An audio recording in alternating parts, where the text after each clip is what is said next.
같이 읽겠습니다.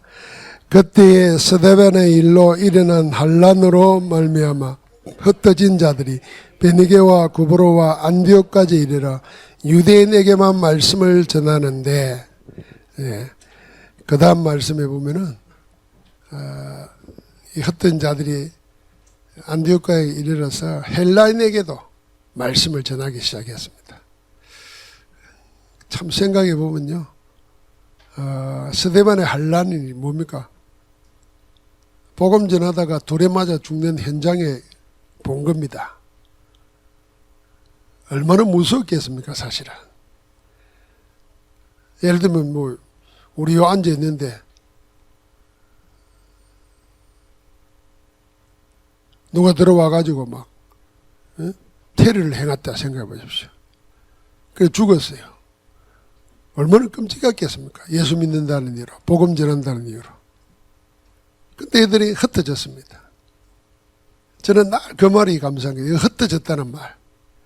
이 흩어졌다는 말이 언약 없이 하나님의 말씀 없으면은 흩어졌다는 말은 그냥 다 뿔뿔이 아무 힘 없이 갈라섰다는 것이거든요. 근데 언약에 있고 분명한 하나님의 계획을 아는 자는 흩어진 것은 목적을 따라 하나님의 인도를 받는 겁니다. 그래서 숨은 것도 아니고 도망친 것도 아니고 흩어졌다 그렇게 말한 겁니다. 이 사람들이 어디 갔어요? 안디옥까지 가가지고 다 유대인에게만 말하는데 헬라인에게도 말했다 그랬어요. 유대인은 자기 동족들, 말 알아듣는 사람들, 편한 사람들 이렇게 생각할 수 있잖아요. 헬라인은 다른 차원의 사람들이죠. 그들도 복음 필요하다는 걸 안 겁니다. 자, 우리가 이 복음의 능력을 가지면은 우리가 스스로를 제한할 필요가 없습니다.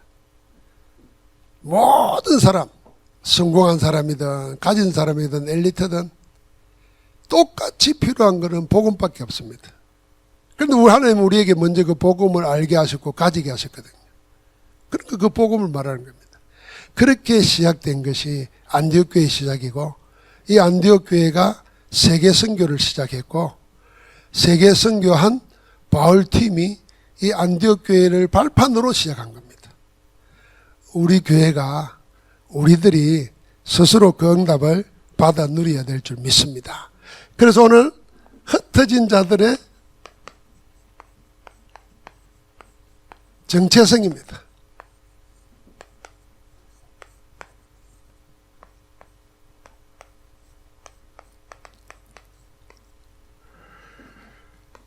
서론으로 한번 생각할 것은 이 흩어졌다는 말, 조금 전에도 설명했습니다만 성령의 역사를 따라 성령의 인도를 받아 찾아가는 것입니다. 그러면 지금의 흩어진 자들은 누군가 하면요, 드러내놓고 예배도 할 수 없고 전도도 할 수 없는 곳에 있는 구원받은 제자들이 흩어진 자입니다.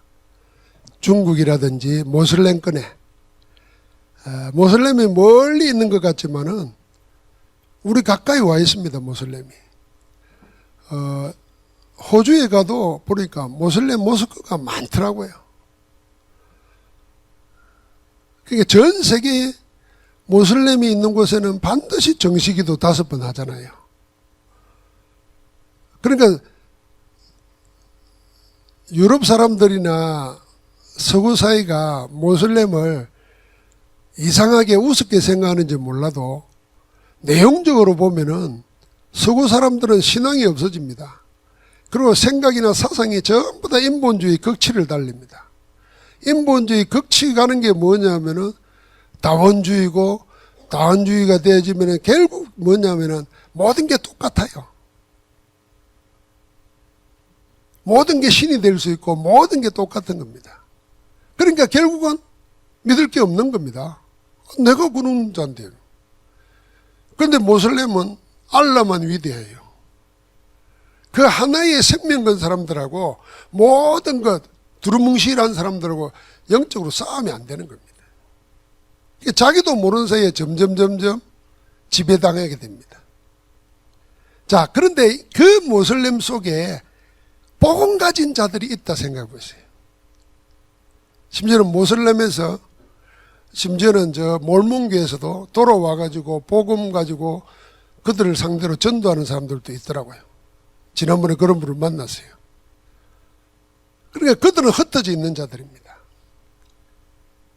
자, 그 다음에 두 번째로 여러분과 나도 흩어진 자라는 거 알아야 됩니다. 우린 여기서 모여서 예배하잖아요. 그러니까 교회는 모이는 교회와 흩어지는 교회가 있습니다. 그 모이는 교회는 교회당에 모여가지고 함께 예배할 때 이거는 모이는 교회라. 우리가 이 교회당에 안 모여도 같이 모여 있으면 모이는 교회입니다. 근데 모이면은 영원히 같이 있을 수 없잖아요. 자기 집으로 가든지 직장으로 가든지 흩어집니다. 그때 흩어지는 교회입니다. 사실은 이 흩어지는 교회를 통해서 하나님이 세계복음화를 하는 겁니다. 모임만 있으면 아무 소용이 없는 거죠. 그래서 우리가 곧 흩어진 자들입니다. 그렇다고 하면은 이 흩어진 자들은 어떤 정체성을 가져야 되겠는가 하는 겁니다. 이 정체성이 분명해야 여기서 뭐가 나오냐면요, 삶의 방식이 나오는 겁니다. 저 사람 왜 저래 살까? 정체성 때문입니다. 정체성이 분명해져야 삶의 방식이 달라지는 겁니다. 그래서 오늘 메시지는 세 가지, 우리의 정체성은 좀 있다고요? 남은 자의 정체성입니다. 우리는 남은 자 아닙니까? 두 번째는 순례자의 정체성입니다.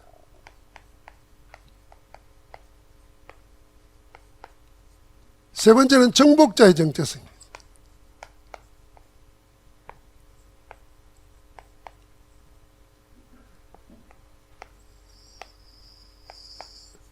자, 남은 자, 순례자, 정복자인데, 그럼 남은 자로서는 어떤 삶의 방식이 나타나야 그가 남은 자인가 그 말입니다. 남은 자의 정체성을 가진 자는 이렇게 되어져야 된다는 겁니다. 이렇게 사라져야 된다는 겁니다. 그래서 그 첫 번째가 뭐냐면은 138을 통해서 우리에게 설명합니다. 그리스도 안에서 모든 걸 다 바꾸라는 겁니다. 바꾸는 것입니다. 바뀌어진 자가 남은 자입니다. 우리가 복음 받기 이전에는 구원 못 받은 자, 불신자였잖아요. 영적으로는 사단에게 속하고 운명에 사로잡혀 가지고 우리가 가야 될 곳은 지옥으로 결정되어 있던 것입니다. 그런데 그리스도께서 그 모든 운명과 결정된 것을 당신 몸으로 십자가에서 다 끊어버리고 우리를 해방시켰습니다. 그리고 우리 안에 성령을 주셔서 자녀로 삼으시면서 인도하고 계십니다. 그러니까 그 전에 있는 거 다 바꾸라는 것입니다. 그리스도께서, 그리스도 이름으로. 말하자면은 제한접촉 중입니다. 그래서 예수님이 공생애 동안 했던 메시지를 전부 다 바꾸라는 것입니다. 산상순도 보면. 너희가 드리는 예배가 그 예배가 아니다 말이에요. 너희가 드리는 기도가 그 기도가 아니다 말이에요. 전부 다 바꿀 걸 이야기했습니다. 우리는 바꾸면 큰일 날 줄 아는데요. 사실은 생각해 보면은 바꾸어야 삽니다. 어느 정도 살아온 사람들은 하나님의 말씀 가지고 그리스도 이름의 건세를 가지고 나를 바꾸는 일을 시작해야 됩니다. 그렇지 않으면은 거기에 꽉 묶여가지고 스스로 노예되고 포로되고 속국되어서 살아갑니다. 노예도요, 오래 살다 보면 노예인 줄 모릅니다. 그러니까 우리나라도 일본 36년 동안 있는 동안에 살만한 사람들은 그냥 해방 안 받고 그대로 살자는 거 아니에요. 그렇게 400년을 그리 살았으니까 아무 괜찮아, 뭐 먹을 만하네, 뭐. 저 가난한 동네 사는 것보다 강대국에서 노예로 사는 게 먹는 게 훨씬 더 낫네 이러잖아요. 마치 우리가 하나님의 말씀 통해서 내가 뭘 바뀌어야 될까를 모르면 그리 되는 겁니다. 그리스도가 우리를 바꾸셨다는 겁니다. 남은 자의 정체성은 복음 말고는 다 바꾸는 겁니다. 복음 말고는 내 생각도 내 모든 것도 바꾸는 겁니다. 두 번째는 하나님 나라 아닙니까? 이거는 찾을 겁니다. 찾아야 됩니다. 이게 선택적 집중이에요. 정말 하나님 원하시는 걸 내가 찾아야 됩니다. 그래서 한번 해보시기 바랍니다. 오늘 메시지를 받았으니까 우리가 늘 살다 보면은 이게 버리면 되는데 하고 못 버리는 게 있잖아요. 그거 한번 바꾸시기 바랍니다. 그리고 그걸 하나님의 말씀으로 하나님의 것으로 대체해서 집중하는 겁니다. 그럼 영적으로 살아납니다. 그러면은 우리에게는 1장 8절이 뭡니까? 누릴 겁니다. 누리는 겁니다. 누림이라는 말은 영어로는 뭐 enjoy라 그러는데 우리나라 사람들은 enjoy 그러면 막 놀고 먹고 마시고 이런 걸 생각하잖아요. enjoy는 enjoy라. 그리스도 안에 있을 때 참 기쁨이 있는 겁니다. 그러니까 그게 누림입니다. 그리스도 안에서 내 상태가 어떤 걸 알고 누리면 걱정할 게 아무것도 없죠. 그래서 남은 자는 그 삶의 방식이 복음 아닌 다른 것은 다 바꾸고 복음 안에서 나의 하나님의 것을 내 것으로 찾아내고 그걸 누리는 겁니다. 그 안에서 하나님이 하나님 일을 하시는 겁니다. 이래 할 때 남은 자를 통해서 하나님이 뭐 하십니까? 언약 회복을 다 하셨잖아요. 우리가 지금 주일 2부 예배 메시지를 계속 그걸로 보고 있는 겁니다. 남은 자를 통한 언약 회복.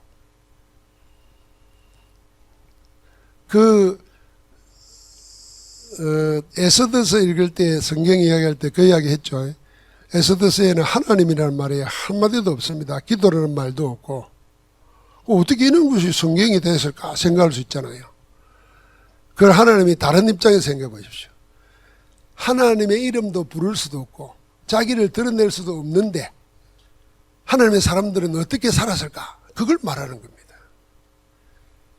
우리는 뭐 지금 하나님의 이름 부르고 오만 것 다 하면서도 하나님의 역사를 모르고 눌려 살잖아요.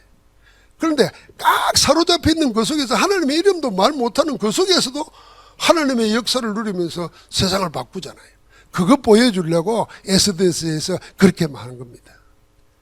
그러니까 어떤 환경에서도 하나님은 목 조이는 법이 없고 눌리는 법이 없습니다. 그 하나님 안에 있는 자에게는 다 살 길이 있는 겁니다. 하나님의 길이 있다는 거예요. 그게 남은 자입니다. 순례자는 목적지 이렇게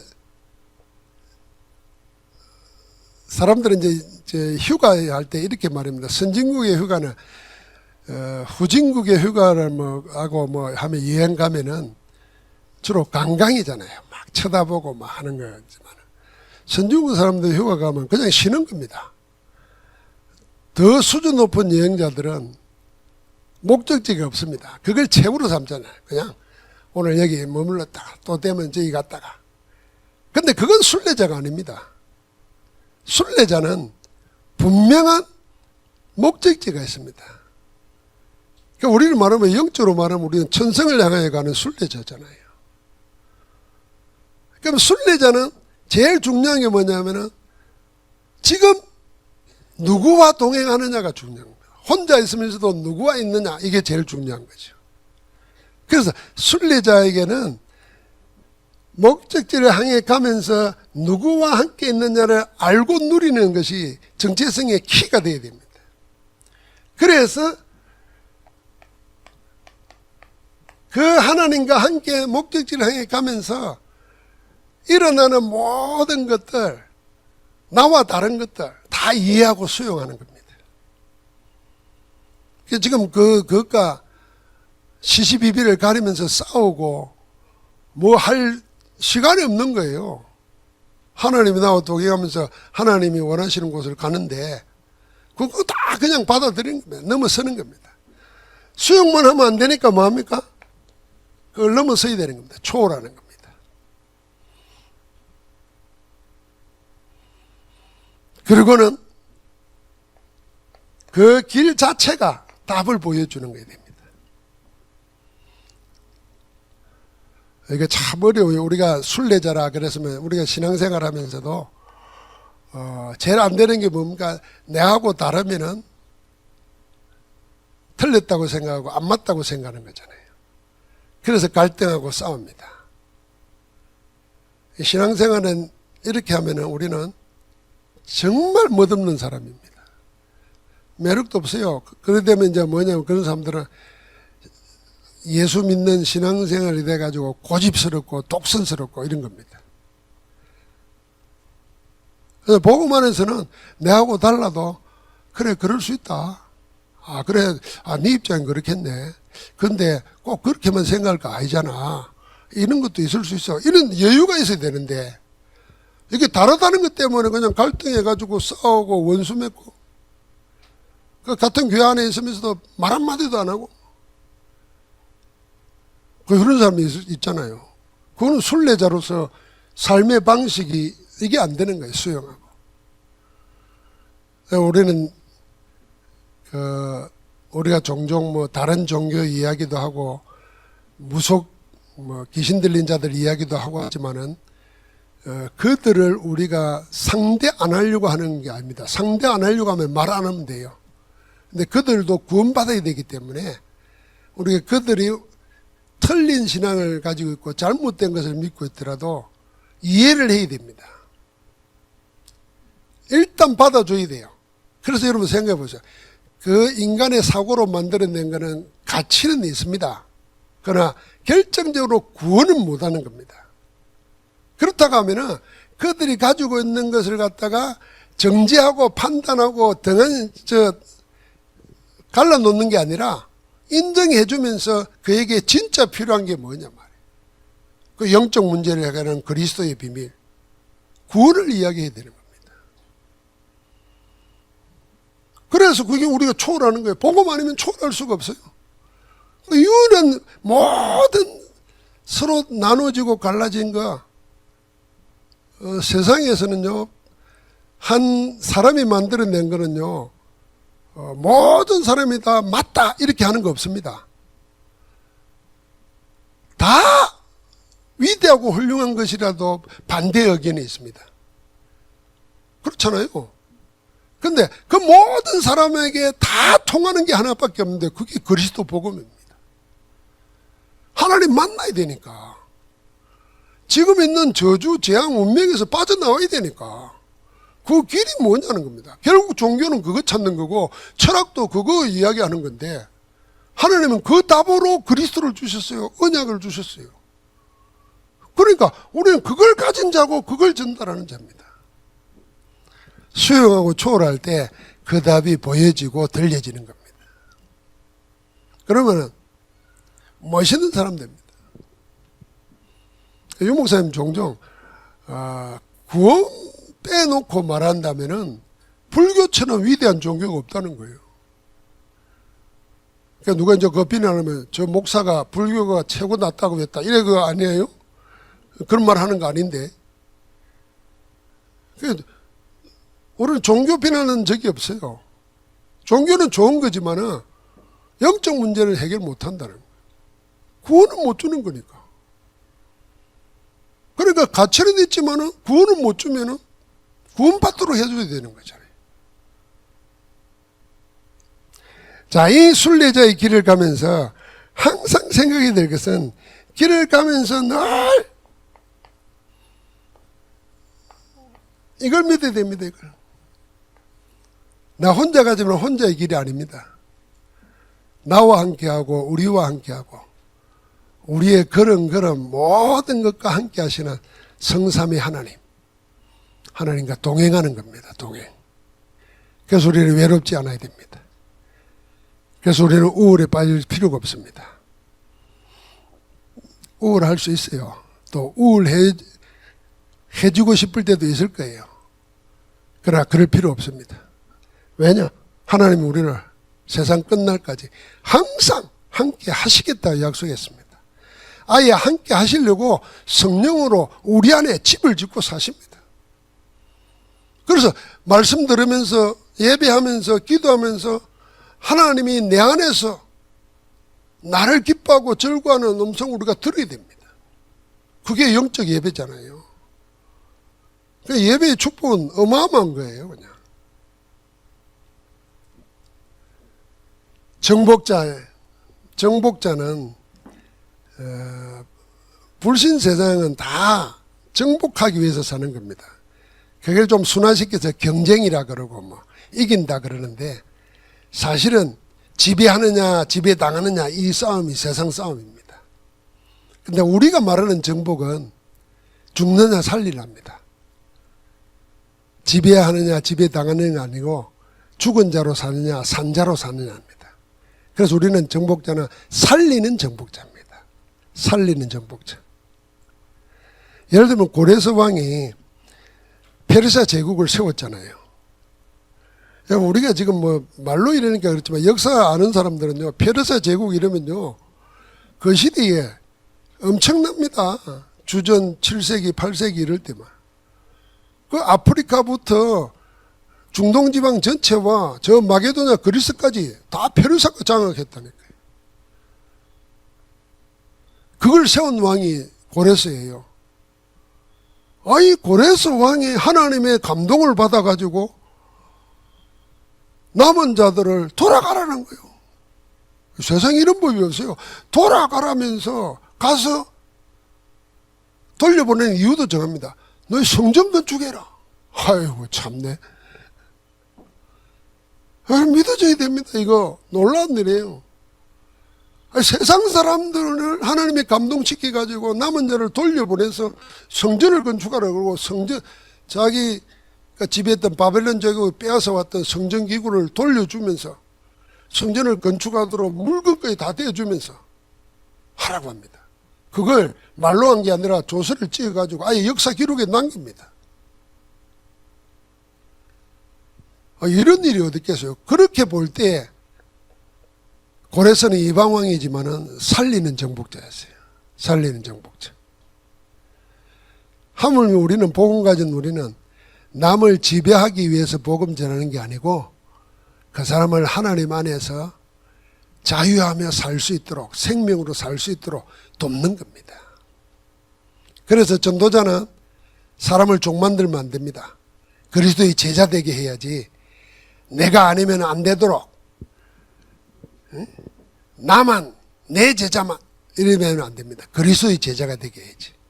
사도 바울이 한 말 중에 제가 참 이 전도자의 정신이 이런 거구나 하고 깨닫게 된 게 고린도 전후서에 보면은 나는 너희를 신랑 되신 그리스도께 신부로서 중매하는 중매장이라 그랬어요. 그게 전도라. 그 불신자를 그리스도 영접시켜 가지고 그리스도의 신부로 그게 중매장이라 그랬어요. 그러니까 중매장이는 중매해서 결혼하는 걸로 끝내야 됩니다. 내가 중매해 줬다고 계속 결혼 기념일 때마다 찾아가지고 돈 내놔라 이러고 제자운동을 잘못 이해하면은 내가 전됐고 내가 영접시키고 내가 이만큼 되게 했으니까 니는 나를 그런 생각하면 안 됩니다.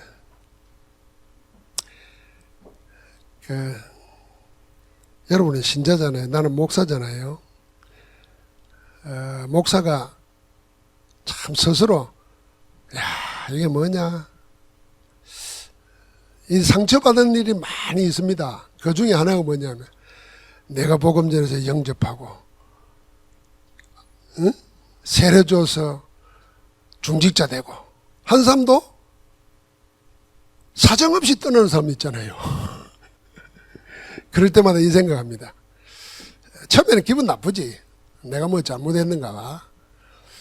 저 사람 왜 저러지 생각하다가도 마지막에 생각하는 게 이겁니다. 그래 내가 복음 전하고 영접하고 하나님 자녀 됐으면 하나님이 알아서 하는 거지 뭐. 하나님이 알아서 하는 거지 뭐. 내가 그것 때문에 뭐 억울해하고 숨통 터지고 할 이유가 없다. 목사는 그런 거에 매달리면 숨통 터지면 빨리 죽어요.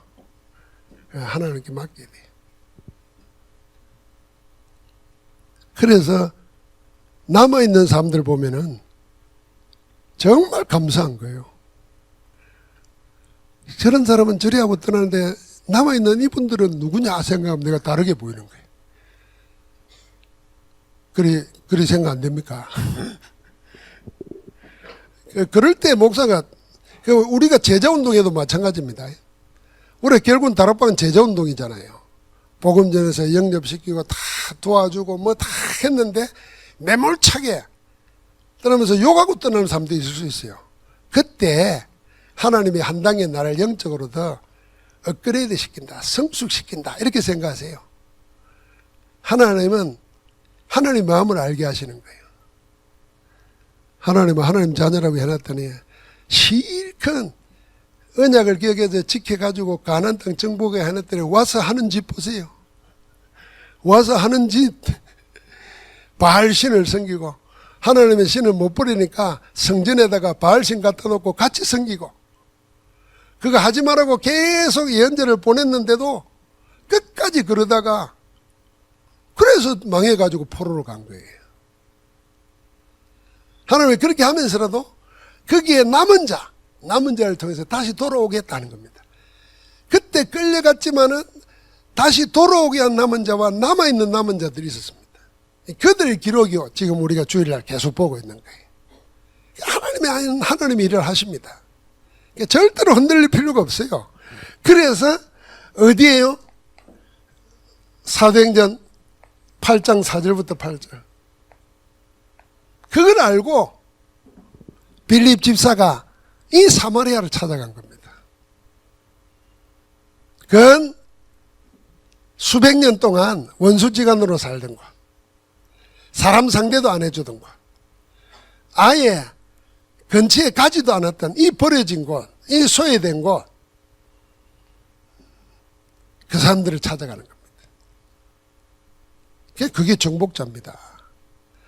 우리 한번 원수 맺으면 끝내줘 버리잖아요. 큰일 나는 거지. 찾아가는 겁니다. 오늘 보니까 그 핍박 속에서도 흩어진 자들이 안디옥까지 이르라. 유대인이 아니라 헬라인에게도 그리스도를 말하기 시작했습니다. 눈이 열린 거죠. 유대인만의 복음이 아니라 이방인의 복음, 헬라인의 복음이 필요하다고. 우리가 해외 집회 가보면 참 감사합니다. 보면은 생긴 게 다 다르잖아요.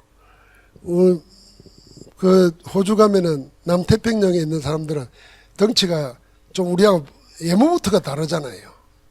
근데 애들이 한국말을 배워가지고 한국말로 인쇄해요. 이번에 갔더니 나는 전혀 기억도 없는데 제 테이프 그 학교에서 보내는 강의 듣고 날 기억해서 찾아와서 인사하는 사람이 있더라고요. 근데 이 사람들은 태국에 있는 사람이었는데 엘리트인가 봐요. 호주에 와서 사는데 자기가 그 강의를 들은 게 있다면서 내한테 자기 이야기를 하더라고요. 그러니까 우리가 보고만 해서 세계 사람이 하나로 될 수 있는 것은 아무 끈이 없어요. 무슨 인연이 있습니까? 뭐 하는 일이 같습니까? 없습니다. 보고만 해서 다 뛰어넘는 겁니다. 그러니까 우리는 보고만 해서 여러분 내 스스로 자꾸 제한을 두면 안 됩니다. 한계를 두면 안 돼요. 그것을 확 넓혀야 됩니다. 자, 그러니까 헬라인에게도 말하기 시작했는데 그게 세계 선교의 큰 문이 열리는 발판이 됩니다. 드디어 어떻게 합니까? 다 고통당하고 죽은 가운데 있는 사람들 살린 겁니다. 그게 13장, 16장, 19장입니다. 유목사님은 이 13장, 16장, 19장 바울이 찾아간 현장이라 그러잖아요. 이 현장이 전부 다 뭐냐? 영적 현장입니다. 무속 현장이고 점술 현장이고 우상 귀신 문화 현장입니다. 바로 왜 여기만 찾아갔을까? 이게 그의 사역의 전부고 그 다음에 했던 사역이 뭐냐면 17장 1절, 18장 4절, 19장 8절에 해당 찾아가는 거였습니다. 이게 바울의 현장이었어요. 다시 말하면 영적 문제와 흑암 문화에 고통당하는 자 살리는 치유 현장, 그 다음에 렘넌트 차원에서 서밋으로 세우는 해당 현장, 학교 현장, 학원 현장, 이걸 본 겁니다. 지금도 세계 역사는 이 두 가지 속에서 바뀌는 겁니다. 그러니까 세상에 모든 사람들이 병 치료하는 것 가지고 사람 속입니다. 별의별 게 많잖아요. 여러분 아파 보십시오. 내하고 아무 관계 없는 사람도 그렇게 만병통치약 같은 한 번 먹으면 단방에 끝나. 옛날에 우리 어릴 때 단방약이라 그랬어요. 어른들이 단방약. 이거만 하나 먹으면 단반에 끝난다 해서 단방약 그랬어요. 요새는 그런 말 안 쓰던데. 얼마나 많은지 몰라요. 이번에도 들은 말 중에 어떤 사람이 한의학, 미국에서 한의학 전공하고 일본에서 미생물학 해가지고 했는데, 이번에 미국의 FDA 약품으로 판정을 받으려면 검사하고 오래 걸리니까 그냥 건강식품으로 해서 하는데, 이거 먹고 암이 낫는다는 거예요. 나은 사람도 있다는 거예요. 어떤 목사님이 소개를 해주더라고. 그러니까 당장 솔깃해지잖아요. 엊그제 시술한 환자가 내 옆에 있는데, 야, 저런 거 하면 좋겠다. 하다가 이제 시간이 조금 지나면서 기도하면서 생각하지. 정신이 살살 들어오지, 이제. 그러면서 이제 대부분 하는 말의 공통점이 이런 겁니다. 이 사람은 돈 벌려고 하는 게 아니라는 거예요. 이 사람은 돈 벌려고 하는 게 아니라 돈은 엄청나다는 거예요. 일본의 재벌 하나가 죽어가는데 약 먹고 나았는데 이 사람이 아들 불러가지고 빌딩 하나를 줬다는 거예요. 하나 주라 그랬다는 거예요. 근데 빌딩 주라고 한 그날 그 사람 죽었다는 거예요. 빌딩도 못 받고. 그러니까 뭐 중동의 왕족들 뭐 이렇게 연결되면 다 그런 말을 하니까 참 안 속아야 됩니다. 세상에 돈은 문제가 아니다 이리 말하는 사람 치고 그러면 약도 그냥 주지 말라고 그 돈 받고 주는데 차라리 나 같으면은 부자한테 돈 많이 받고 가난한 사람들은 그냥 주지. 부자한테는 돈 안 받고 하면서 가난한 사람들은 돈 받아내고. 속이는 것이 속이려고 해서 속이는 게 아니라 그냥 그리 되는 겁니다. 우리는 어쨌든 이 영적 병으로 인해서 고통당하는 치유, 우리의 약이 아니라 우리는 복음 가지고 하는 겁니다. 그리스도 이름으로. 그것도 어렵거나 뭐 방법이 있는 게 아니고 그 사람에게 정확하게 모든 문제의 근본 뿌리를 찾아가게 만들어야 되는 겁니다. 그게 인간의 영적 존재라는 것이고 내 영이 어디에 속해 있냐는 걸 알게 하는 거죠. 그럼 당연히 내 영이 어디에 속해야 되겠는가? 너무 당연하고 쉬운 거 아닙니까? 그럼 당연히 하나님 만나야 되는 거지. 그 만나는 길, 종교, 뭐 열심, 선행, 노력이 아니다. 그리 한들 만날 수 없다. 영이신 하나님. 그래서 하나님 우리를 만나러 오셨다. 그리스도 말하는 거죠. 어렵지 않은 것이 그리스도 영접하는데 그리스도께서 그 사람 속에 역사하시는 거죠. 내가 그 사람을 무슨 설득시키고 바꾸겠습니까? 내가 그리스도만 분명히 말하면 그 사람이 그리스도만 분명히 알고 영접하면 그리스도가 그 안에 역사하시는 거지. 내가 씨를 땅에 뿌리 놓으면은 땅이 비를 맞고 햇빛을 쬐면서 씨앗을 틔우는 거지 내가 씨앗을 틔우는 게 아니잖아요. 내가 아무리 한다고 해도 땅이 씨앗을 안 틔우는데 어떻게 되겠어요? 하나님이 작업을 하시는 겁니다. 그러니까 우리는 복음 전해야 된다. 그 현장이 어디냐? 영적 문제에서 고통당하는 귀신 문화에서 시달리고 고통당하는 살리는 겁니다. 그리고 렘넌트들을 다음 세대들을 거기에 물들고 재앙당하기 전에 복음으로 무장시키게 되는 겁니다. 그게 우리의 정복자의 정체성입니다. 자, 그러니까 흩은 자의 정체성은 세 가지. 남은 자로서 우리 자신들을 언약 안에서 다 회복하는 것입니다.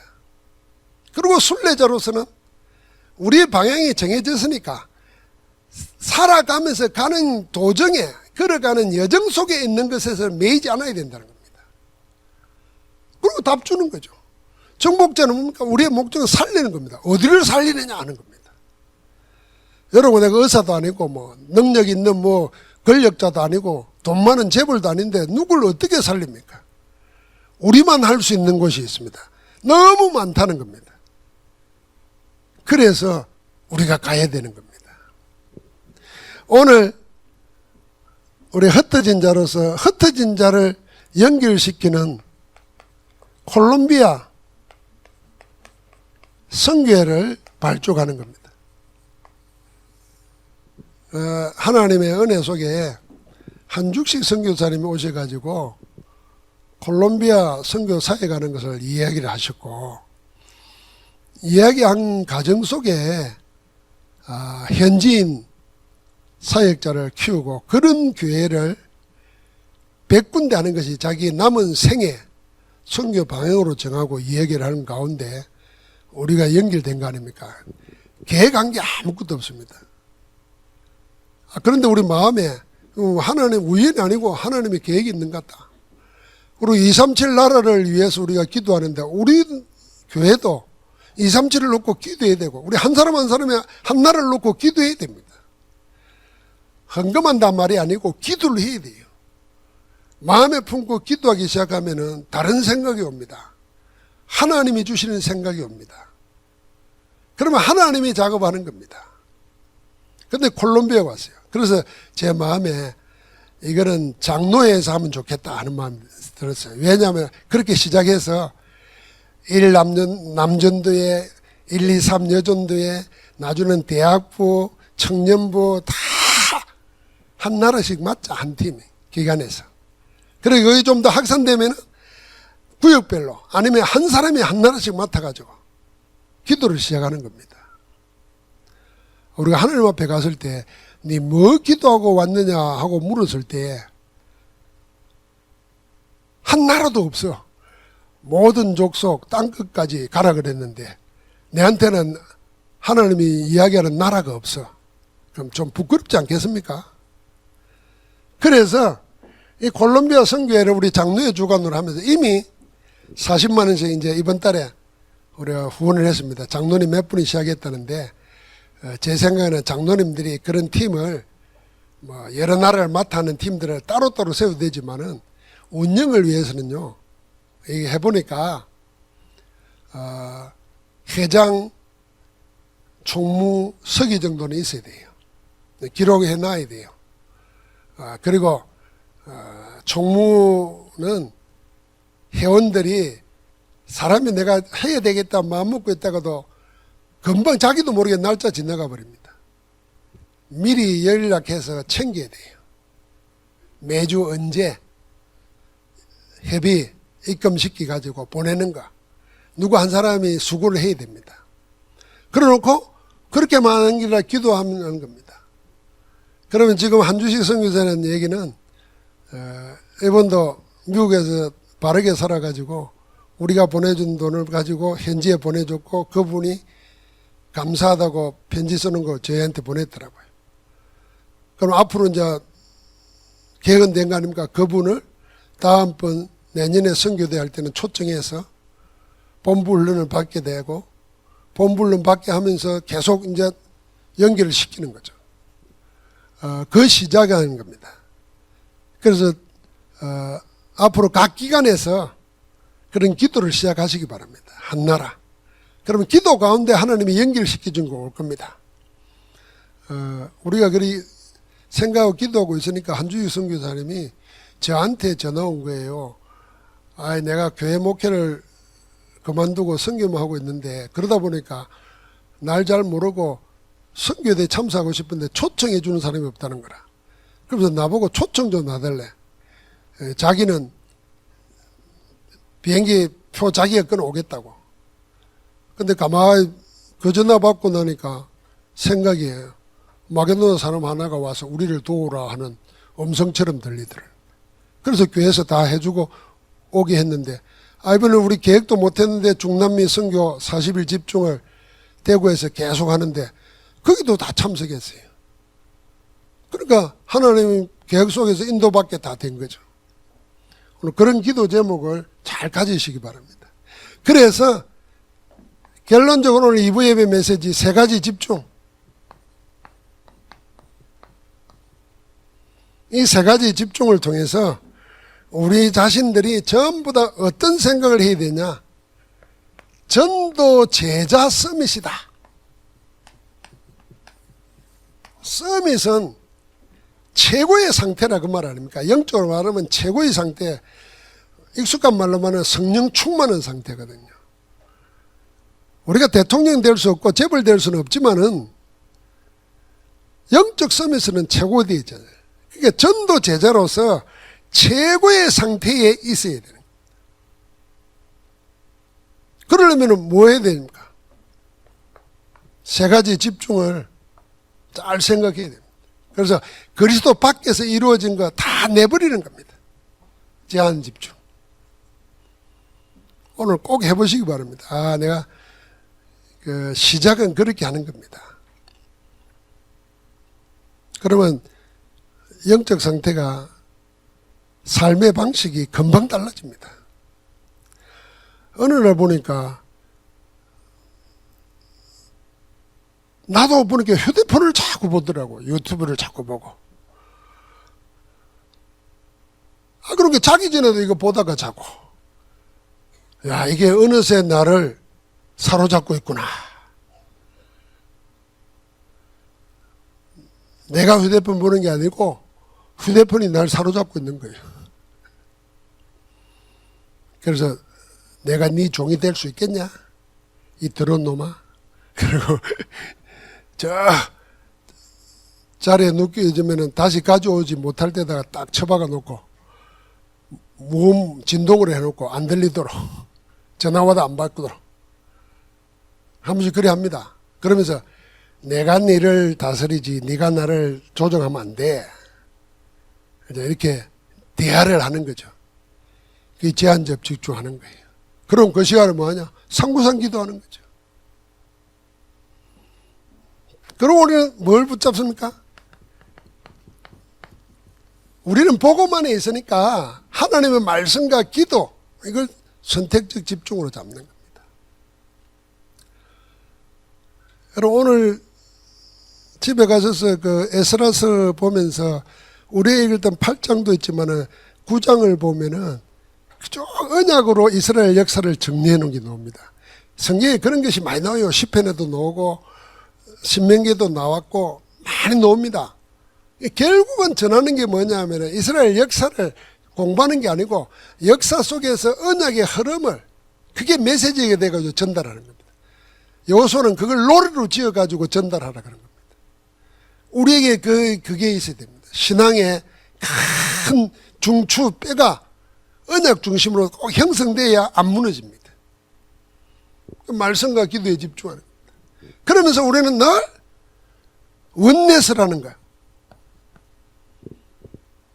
자, 개인적으로는 하나님이 사랑하는 자에게 모든 것이 합력하여 선을 이룹니다.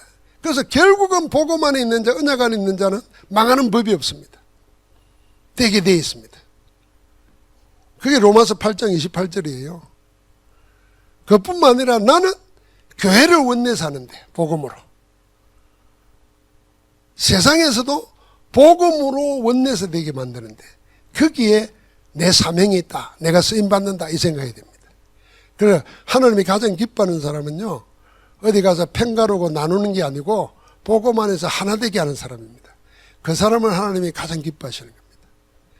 자꾸 차이 나게 만들어서 차별화시켜가지고 나누고 갈라지는 게 아니라 모든 차이를 인정하면서도 하나님이 원하시는 걸 붙잡게 하는 겁니다.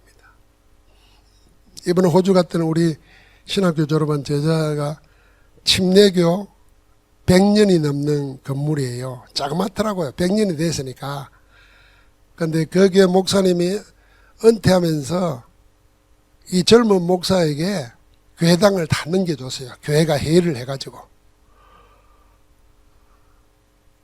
그런데 아니 다락방 한다고 아버지가 거기에 교육자 협의회 회장하다가 다락방 한다고 해서 다 교회에서 쫓겨나고 다 했는데 아직도 적이 있었더나 그랬더니 침례교에서 면직을 안 시키고 이름이 그대로 있었다는 거예요. 그러면서 목사님 여기는 조금 다른 점이 있습니다 하면서 이 얘기를 하는데 우리나라 사람들은 날 뭘 물을 때 내하고 다른 걸 먼저 묻는다는 거예요. 다른 걸 묻는데 여기는 같은 것부터 시작합니다. 예를 들면 성삼위 하나님 믿습니까? 믿습니다. 그건 우리하고 같네. 예수 그리스도 믿냐? 너 믿는다. 그것도 우리하고 같네. 그럼 됐어. 자꾸 같은 걸 먼저 이야기한다는 거예요. 그러면 다른 거는 차이가 적잖아요. 근데 우리 한국 사람은 꼭 부정적으로 말하는 거예요. 네 내하고 다른 점이 뭐야? 수준이 우리가 달라야 됩니다. 같은 걸 자꾸 찾다 보면 부부싸움 왜 합니까? 꼭 다른 거 먼저 생각하거든. 같은 걸 생각해야지. 우리가 몇 년을 같이 살았는데 이것만 생각해도 지금 이제 와서 뭐 헤어져 가지고 뭐 나가봐야 뭐 당신 같은 사람 또 만나겠나? 그냥 참고 살자 이렇게 되는데 이것도 다르고 저것도 다르고 마귀가 도와주는 거지. 자꾸 다른 건 또 그 다른 게 뭐 어떻다고 다르니까 함께 살려고 하나님 붙여준 건데 그 말 들으면서 생각 많이 했습니다. 원리스라는 거. 하나님은 복음 안에서 하나 되게 하는 그 사람을 합평케 하는 자로서 땅을 차지하는 축복을 허락하실 줄 믿습니다.